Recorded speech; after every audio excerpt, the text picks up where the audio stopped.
नमस्कार दोस्तों, मैं मोहित कुमार स्वागत करता हूं आपके अपने इस यूट्यूब चैनल पर जिसका नाम है स्टडी पॉइंट। इस चैनल पर हम आपके लिए सीटेट, यूपीटेट व अन्य किसी भी टीचिंग एग्ज़ाम के लिए पूरी तैयारी कराएंगे। इसमें हम सभी सब्जेक्ट को कवर करेंगे। जैसे कि आज मैं आपके लिए लेकर आया हूँ सीटेट दिसंबर 2021 में आए हुए एनवायरमेंटल स्टडीज़ के सभी क्वेश्चन। अब चलिए देखते हैं ईवीएस के हमारा क्वेश्चन नंबर 1, जो कि सीटेट 2021 के दिसंबर पेपर में आया था। पहला क्वेश्चन है, निम्नलिखित में से कौन सा एक भारत का संघ शासित प्रदेश नहीं है। ध्यान दीजिए दोस्तों, संघ शासित प्रदेश को ही केंद्र शासित प्रदेश भी कहा जाता है, जहाँ पर केंद्र सरकार का शासन होता है। ऑप्शन 1 है लद्दाख, ऑप्शन 2 है जम्मू और कश्मीर, ऑप्शन 3 है मणिपुर, ऑप्शन 4 है चंडीगढ़। तो इसका सही आंसर होगा मणिपुर। मणिपुर केंद्र शासित प्रदेश नहीं है। अगले क्वेश्चन पे चलते हैं। निम्नलिखित में से कौन सा कच्चे तेल का पेट्रोलियम के उत्पादक है। ऑप्शन 1 है बॉम्बे हाई तथा पश्चिम बंगाल, ऑप्शन 2 है असम और उड़ीसा, ऑप्शन 3 है गुजरात और तमिलनाडु, ऑप्शन 4 है बॉम्बे और हाई बिहार और बॉम्बे हाई। इसका सही आंसर होगा ऑप्शन नंबर 3, गुजरात और तमिलनाडु। अगला क्वेश्चन देखते हैं। भारत का संविधान निम्नलिखित में से किसके नेतृत्व में बनाया गया था। ये बहुत ही ज़्यादा आसान क्वेश्चन है। इसका ऑप्शन नंबर 1 है मोहनदास करमचंद गांधी, बिल्कुल गलत। ऑप्शन 2 सरदार वल्लभ भाई पटेल, ऑप्शन बिल्कुल गलत। ऑप्शन 4 है सर्वपल्ली डॉक्टर राधाकृष्णन, ऑप्शन बिल्कुल गलत है। ऑप्शन नंबर 3 जो कि बिल्कुल ठीक है, डॉक्टर भीमराव बाबा साहेब अम्बेडकर। इन्होंने ही हमारा संविधान लिखा था। चलिए अगला क्वेश्चन देखते हैं। निम्नलिखित में से खाद्य पदार्थों के उस समूह को चुनिए जिसके प्रत्येक सदस्य में लौह तत्व प्रचुर मात्रा में होता है, यानी जिसमें हाई आयरन होता है, जिसमें आयरन की मात्रा काफ़ी रिच होती है। ऑप्शन 1 है गुड़ आंवला टमाटर, ऑप्शन 2 है आंवला पालक गुड़, ऑप्शन 3 है आंवला बंद गोभी टमाटर, ऑप्शन 4 है बंद गोभी आंवला पालक। दोस्तों इसका आंसर हो जाएगा ऑप्शन नंबर 2, आंवला पालक और गुड़। एक चीज़ और ध्यान रखिएगा, पालक यानी कि हरी सब्जियों में आयरन बहुत ज़्यादा पाया जाता है। अब अगले क्वेश्चन में चलते हैं। निम्नलिखित में से वे पक्षियों का समूह चुनिए जिसके प्रत्येक सदस्य हमारी तुलना में 4 गुनी अधिक दूरी की वस्तु को स्पष्ट देख सकने योग्य है। ऑप्शन 1 है फाख्ता कौवा मोर, ऑप्शन 2 है बाज कबूतर तोता, ऑप्शन 3 है कौवा चील बुलबुल, ऑप्शन 4 है बाज चील गिद्ध। कोई बहुत बड़ा क्वेश्चन नहीं है, बहुत आसान है, बाज चील गिद्ध। सही आंसर होगा ऑप्शन नंबर 4। अगले क्वेश्चन पर चलते हैं। नीचे दिए गए नीचे दिए किसी एक राज्य के ग्रामीण लोग अपने ढालू छत वाले लकड़ी के मकान मजबूत बांस के खंभों पर धरती से 3 से 3.5 मीटर की ऊंचाई पर बनाते हैं। ऑप्शन 1 है राजस्थान, ऑप्शन 2 है लद्दाख, ऑप्शन 3 है असम, ऑप्शन 4 है उड़ीसा। दोस्तों राजस्थान के लोग मिट्टी के घर बनाते हैं, लद्दाख के लोग पत्थर के घर बनाते हैं, और ये जो कंडीशन दी गई है कि खंभे मजबूत बांस के खंभे को धरती से 3 से 3.5 मीटर की ऊंचाई पर बनाते हैं। इसका आंसर होगा असम। ऑप्शन नंबर 3 हमारा सही आंसर होगा। अगले क्वेश्चन पर चलते हैं। भारत के मानचित्र में दिल्ली की स्थिति के सापेक्ष गांधीनगर गुजरात की राजधानी और पटना बिहार की राजधानी की दिशाएं क्रमशः हैं। दक्षिण पूर्व, ऑप्शन 1 है दक्षिण पूर्व दक्षिण पश्चिम, ऑप्शन 2 है दक्षिण पश्चिम दक्षिण पूर्व, ऑप्शन 3 है उत्तर पूर्व दक्षिण पश्चिम, ऑप्शन 4 है दक्षिण पश्चिम और उत्तर पूर्व। दोस्तों आपको मैं भारत का मैप बना कर दिखाता हूँ। जैसे मान लीजिए ये भारत का मैप है, यहाँ पर ये है दिल्ली, तो पहले गुजरात गांधीनगर गुजरात की राजधानी वो हैगा इस तरफ। दूसरा पूछा है पटना बिहार की राजधानी, पटना हैगा इस तरफ। तो ये जैसे पूर्व है, पश्चिम, उत्तर, दक्षिण, तो ये हैगा हमारा दक्षिण पश्चिम, दक्षिण पूर्व। तो हमारा आंसर नंबर ऑप्शन नंबर 2 हमारा सही आंसर हो जाएगा, दक्षिण पश्चिम और दक्षिण पूर्व। अगला क्वेश्चन देखते हैं। निम्नलिखित में से किसने मटर के पौधे के साथ प्रयोग किए और यह पाया कि मटर के पौधे में कुछ ऐसे लक्षण होते हैं जो जोड़ियों में पाए जाते हैं, जैसे चिकने या खुरदरे, लंबे या बौने, पीले या हरे आदि। ऑप्शन 1 है doctor M S Swaminathan, option 2 है ग्रेगोर जॉन मांडेल, ऑप्शन 3 है जॉर्ज मेस्ट्रॉल, ऑप्शन 4 है चार्ल्स डेवनी। इसका सही आंसर हो जाएगा ऑप्शन नंबर 2, ग्रेगोर जॉन मांडेल। अगला क्वेश्चन देखते हैं। निम्नलिखित में से कौन सा एनसीएफ 2005 के अनुसार ईवीएस पाठ्यक्रम में सुझाए गए 6 विषय में से एक है। ऑप्शन 1 पदार्थ, ऑप्शन 2 है प्राकृतिक संसाधन, ऑप्शन 3 है चीज़ें जो हम बनाते हैं और करते हैं, ऑप्शन 4 है चीज़ें कैसे काम करती हैं। इसका सही आंसर होगा ऑप्शन नंबर 3, चीज़ें जो हम बनाते हैं और करते हैं। अगले क्वेश्चन पे चलते हैं। उपाख्यान अभिलेखों में क्या नहीं दर्ज करना चाहिए? ध्यान दीजिए दोस्तों, क्या नहीं दर्ज करना चाहिए? ए, मुख्य रूप से समस्याग्रस्त स्थितियों की पहचान करना। बी, निर्णय वाले कथनों को लिखना। सी, मजबूतियों और कमजोरियों की पहचान करना। डी, बच्चे की रुचियों और संबंधों आदि की पहचान करना। इसमें से हमें सिलेक्ट करना कौन सा सही है, कौन सा गलत है। ऑप्शन 1 है ए और बी, ऑप्शन 2 है सी और डी, ऑप्शन 3 है ए, बी और सी, ऑप्शन 4 है ए, सी और डी। इसका सही आंसर होगा ऑप्शन ए और बी। ए कौन सा है? मुख्य रूप से समस्याग्रस्त स्थितियों की पहचान करना और निर्णय वाले कथनों को लिखना। ये दर्ज नहीं होना चाहिए। अगला क्वेश्चन देखते हैं। आप एक एकीकृत ईवीएस कक्षा के लिए कैसी योजना बनाएंगे? ऑप्शन 1 है एक पाठ में 2 या अधिक विषयों क्षेत्रों को मिलाएंगे अलग अलग। ऑप्शन 2 है अलग योजनाओं में सभी विषय को अलग करेंगे। ऑप्शन 3 है विज्ञान और सामाजिक विज्ञान के लिए अलग अध्यापकों का प्रबंध करेंगे। ऑप्शन 4 है पर्यावरण विज्ञान के लिए अलग अध्यापक का प्रबंध करेंगे। इसका सही आंसर हो जाएगा ऑप्शन नंबर 1, एक पाठ में 2 या अधिक विषय क्षेत्रों को मिलाएंगे। चलिए अगला क्वेश्चन देखते हैं।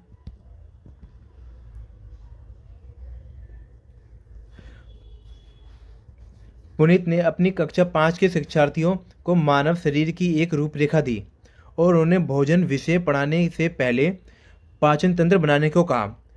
पुनीत चाहता था परीक्षण करना कि शिक्षार्थी नामांकित आरेख बना सकता है। ऑप्शन 2, पाचन से संबंधित शिक्षार्थियों के विचारों को प्राप्त करना। ऑप्शन 3, अच्छे ड्राइंग कौशल वाले शिक्षार्थियों की पहचान करना। ऑप्शन 4, पाचन की प्रक्रिया पर शिक्षार्थियों का मूल्यांकन करना। तो इसका सही आंसर होगा ऑप्शन नंबर 2, पाचन से संबंधित शिक्षार्थियों के विचारों को प्राप्त करना। चलिए अगला क्वेश्चन देखते हैं। निम्नलिखित में से क्या रचनात्मक आकलन के संबंध में सही नहीं है? ऑप्शन 1, रिपोर्ट कार्ड के प्रत्येक तिमाही में इसकी सूचना दी जानी है। ऑप्शन 2, अधिगम को सुदृढ़ करने के लिए यह अध्यापक को समय पर कार्रवाई करने में मदद करता है। ऑप्शन 3, इसको छात्र की प्रगति की निगरानी करनी है। ऑप्शन 4, बच्चे के सीखने की कोई भी जानकारी रचनात्मक आकलन में मदद कर सकती है। दोस्तों इसका सही आंसर हो जाएगा ऑप्शन नंबर 1, रिपोर्ट कार्ड के प्रत्येक तिमाही में इसकी सूचना दी जानी है। ये आकलन के संबंध में सही नहीं है।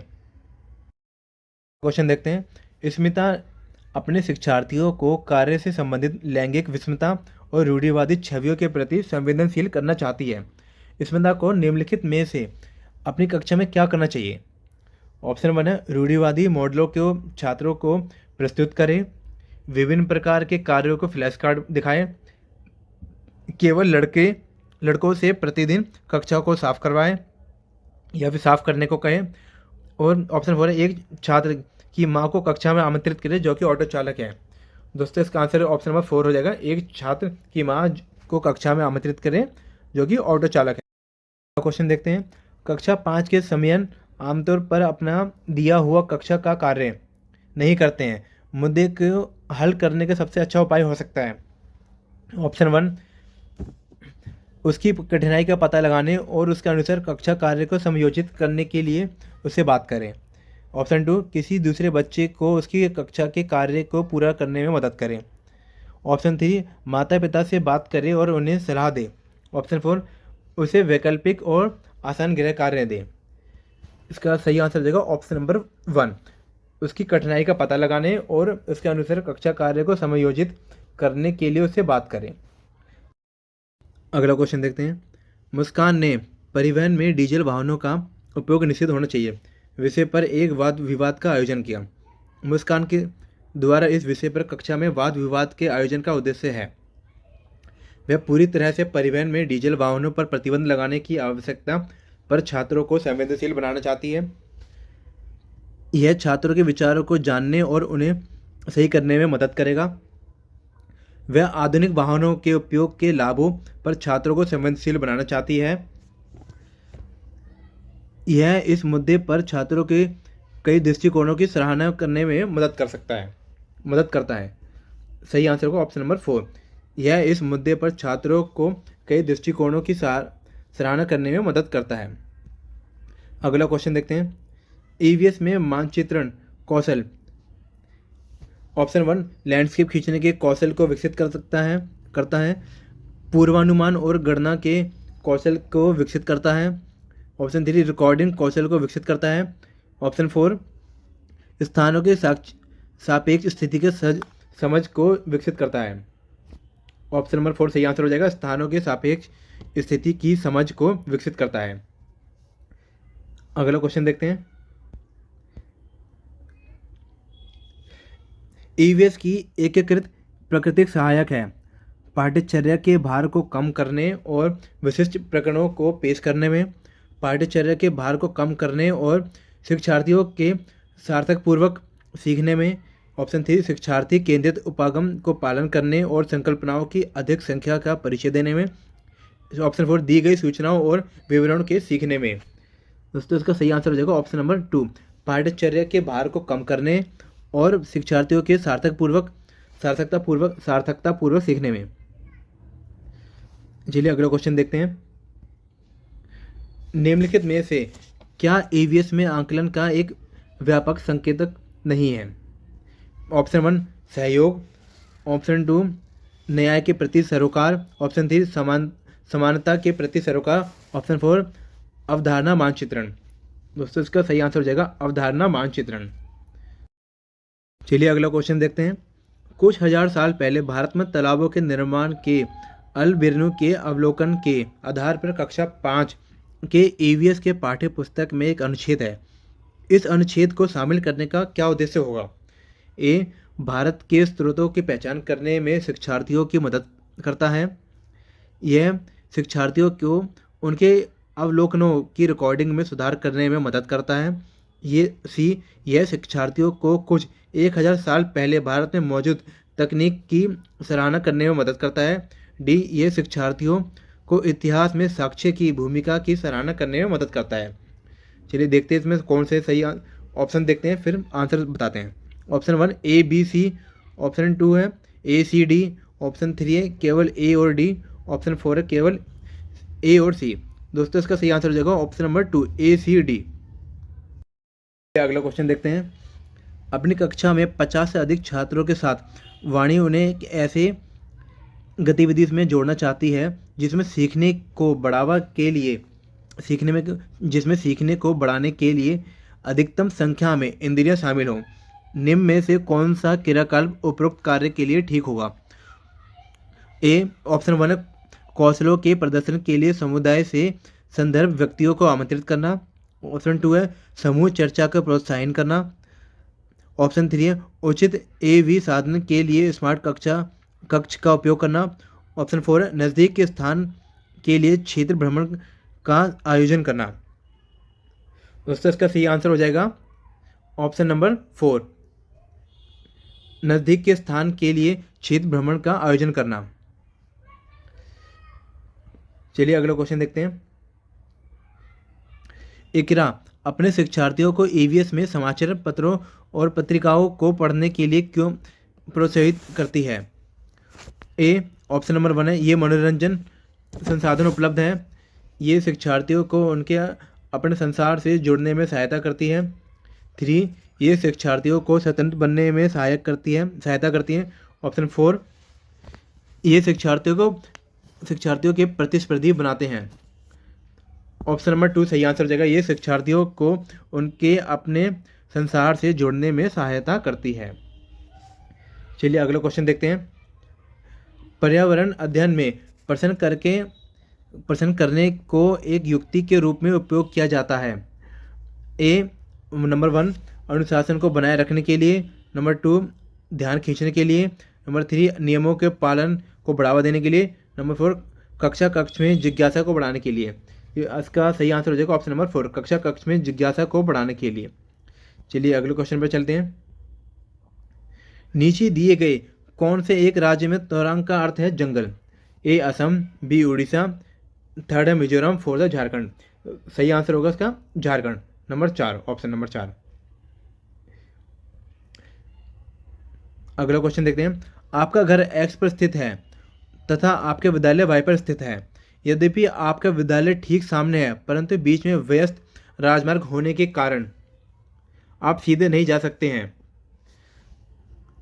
अतः आप पहले दक्षिण में 125 मीटर दूर जाते हैं, फिर ठीक पूर्व में 100 मीटर लंबा सुरंग पथ पार करते हैं और अंत में आप ठीक उत्तर में 125 मीटर दूरी पर वाई पर अपने विद्यालय पहुंचते हैं। वाई पर विद्यालय के सापेक्ष एक्स पर आपका घर कहाँ स्थित है? ऑप्शन 1 है 125 मीटर ठीक दक्षिण, ऑप्शन 2 है 100 मीटर ठीक पूर्व, ऑप्शन नंबर 3 है 100 मीटर ठीक पश्चिम, ऑप्शन 4 है 125 मीटर ठीक उत्तर।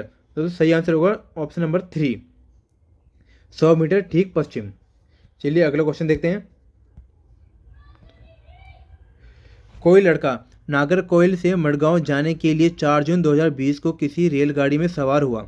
यह रेलगाड़ी रात 22:30 बजे नागरकोइल से चली और 6 जून 2020 को सुबह 4:30 बजे 4:30 बजे मडगांव पहुंची।